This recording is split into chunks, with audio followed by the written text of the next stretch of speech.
Genesis 37.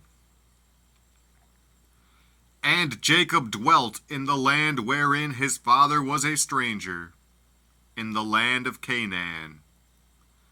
These are the generations of Jacob.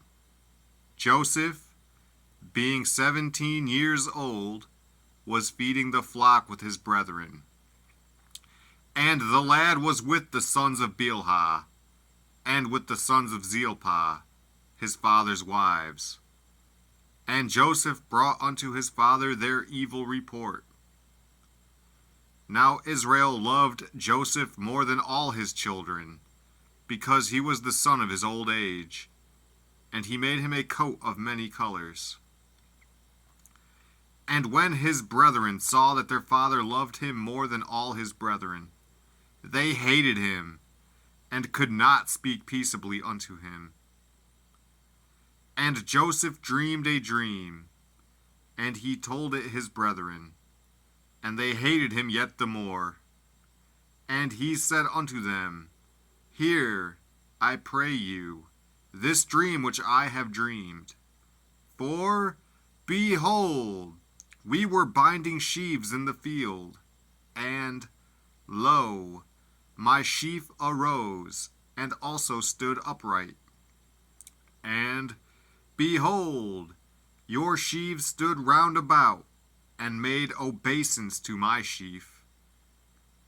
And his brethren said to him, Shalt thou indeed reign over us, or shalt thou indeed have dominion over us? And they hated him yet the more for his dreams, and for his words.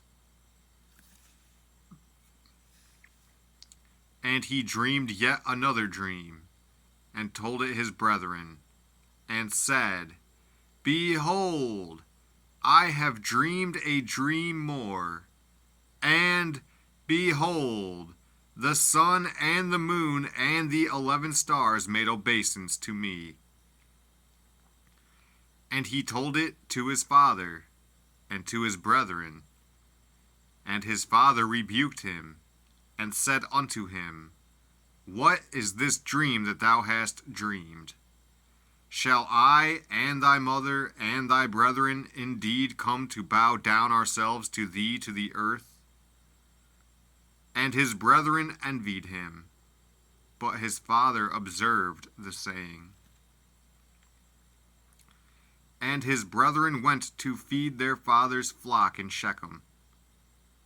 And Israel said unto Joseph, Do not thy brethren feed the flock in Shechem? Come, and I will send thee unto them. And he said to him, Here am I.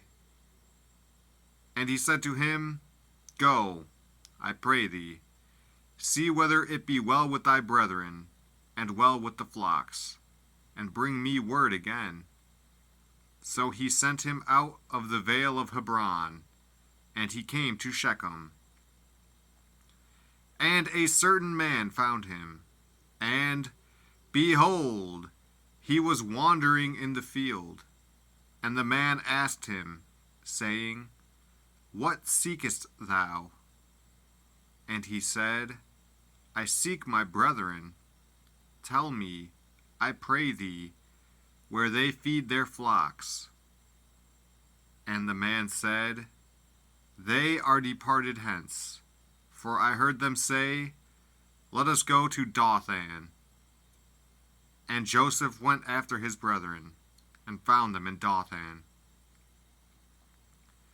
And when they saw him afar off, even before he came near unto them, they conspired against him to slay him. And they said one to another, Behold, this dreamer cometh. Come now therefore, and let us slay him, and cast him into some pit, and we will say, Some evil beast hath devoured him, and we shall see what will become of his dreams. And Reuben heard it, and he delivered him out of their hands, and said, Let us not kill him. And Reuben said unto them, Shed no blood, but cast him into this pit that is in the wilderness, and lay no hand upon him, that he might rid him out of their hands, to deliver him to his father again. And it came to pass, when Joseph was come unto his brethren, that they stripped Joseph out of his coat of many colors that was on him. And they took him, and cast him into a pit, and the pit was empty, there was no water in it. And they sat down to eat bread, and they lifted up their eyes and looked, and, behold, a company of Ishmaelites came from Gilead with their camels bearing spicery and balm and myrrh, going to carry it down to Egypt. And Judah said unto his brethren, What profit is it if we slay our brother, and conceal his blood? Come, and let us sell him to the Ishmaelites, and let not our hand be upon him. For he is our brother and our flesh. And his brethren were content. Then there passed by Midianites merchantmen, and they drew and lifted up Joseph out of the pit, and sold Joseph to the Ishmaelites for 20 pieces of silver. And they brought Joseph into Egypt. And Reuben returned unto the pit, and, behold, Joseph was not in the pit, and he rent his clothes. And he returned unto his brethren, and said, The child is not, and I, whither shall I go? And they took Joseph's coat, and killed a kid of the goats, and dipped the coat in the blood. And they sent the coat of many colors, and they brought it to their father, and said, This have we found. Know now whether it be thy son's coat or no. And he knew it, and said, It is my son's coat. An evil beast hath devoured him. Joseph is without doubt rent in pieces. And Jacob rent his clothes, and put sackcloth upon his loins, and mourned for his son many days. And all his sons and all his daughters rose up to comfort him. But he refused to be comforted. And he said, For I will go down into the grave unto my son mourning. Thus his father wept for him. And the Midianites sold him into Egypt unto Potiphar, an officer of Pharaoh's, and captain of the guard.